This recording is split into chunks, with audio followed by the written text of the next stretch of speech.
அத்தனை செல்வமும் உன்னிடத்தில் நான் பிச்சைக்கு செல்வது எவ்விடத்தில் வெறும் பாத்திரம் உள்ளது என்னிடத்தில் அதன் சூத்திரமோ அது உன்னிடத்தில்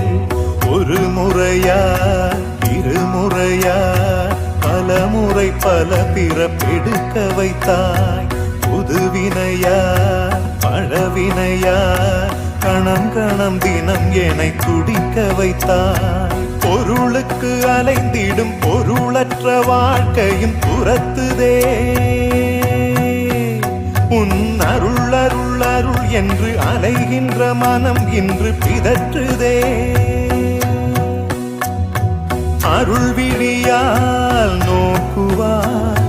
மலர்பதத்தால் தாங்குவாய் உன் திருக்கரம் என்னை அரவணைத்துனதருள் பெற